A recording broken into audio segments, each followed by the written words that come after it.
I was speaking to some prospective home buyers this morning that I've been talking to for probably the last couple of months now. And this morning, they let me know that they've decided that they're going to place their home search on hold, probably for about a year. And so I asked them, I go, why is that? And they said, well, we're going to wait for home prices to come down. And, obviously I respected their decisions that I understand completely. And that is a sentiment that they are certainly not alone in having. Hi, this is Andrew with the Andrew Smith team at eXp Realty. And as a matter of fact, Google just recently reported that in the last week, the search criteria or the search question, when is the housing market going to crash, has spiked 2,450%.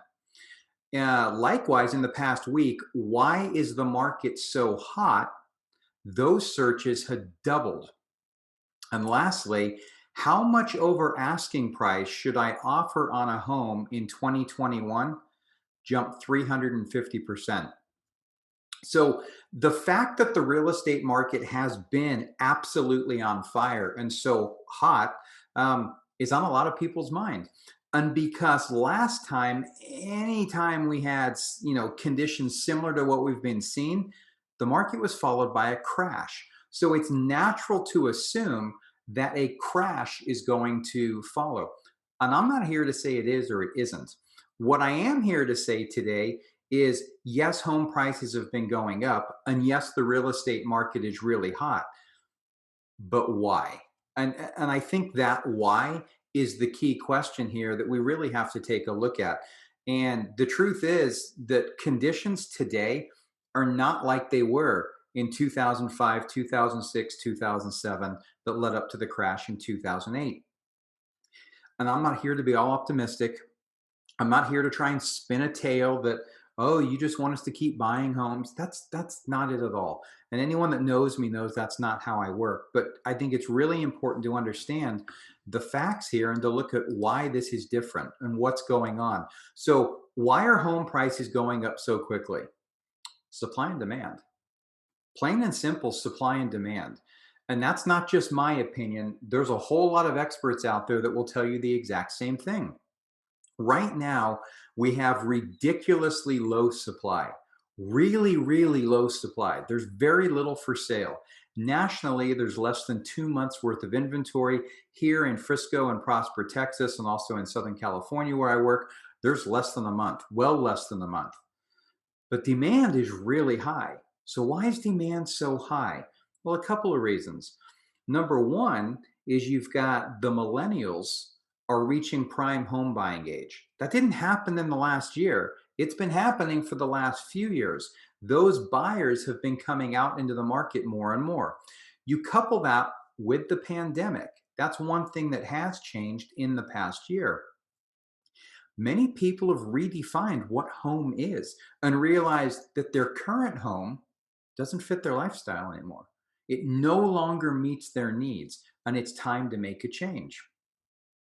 Add on top of that interest rates, record low mortgage rates. I mean, we had fixed rates at 2.25%. I mean, it's so low, it's made housing really affordable. So those people that were renting that suddenly weren't what that had not been able to buy suddenly found themselves in a position where they could afford a home, right? Now, as home prices have been going up, rents have as well. And the thing is rents have been going up even faster and appreciating more than home prices have, right? So in many of those cases, with mortgage rates falling as low as they did, it actually became cheaper to buy than it did to rent.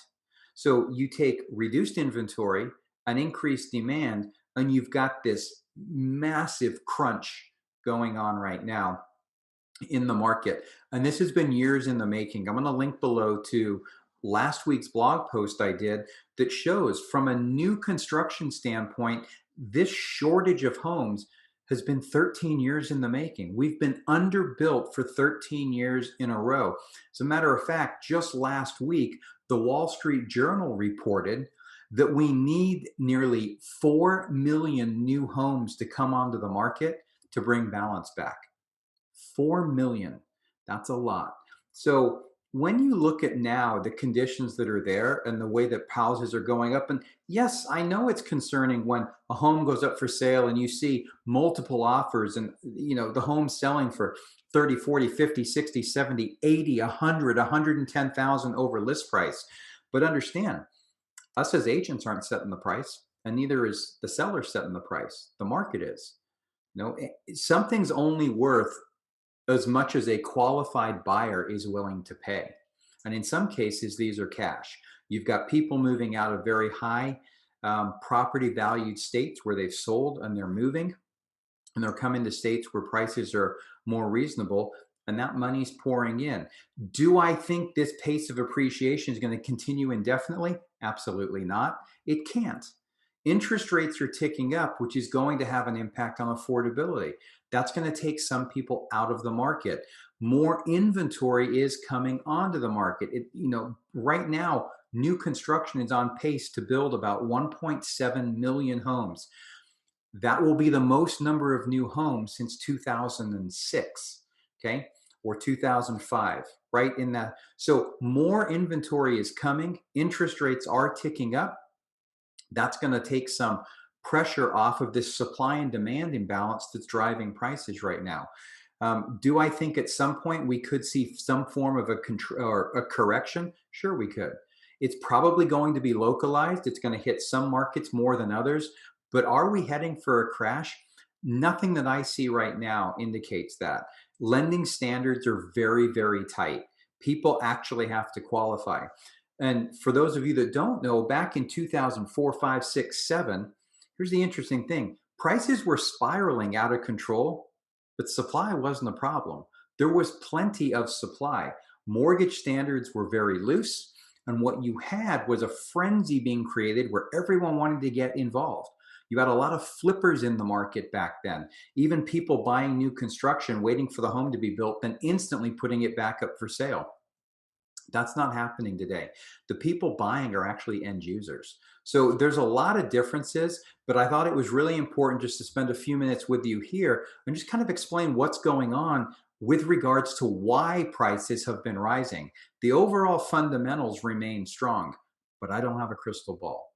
Like I said, things can change if something unexpected happens. Like last year, we got hit with a pandemic, which no one forecast or saw coming. But right now, the fundamentals are solid in the housing market, and the supply and demand imbalance is what's driving pricing currently.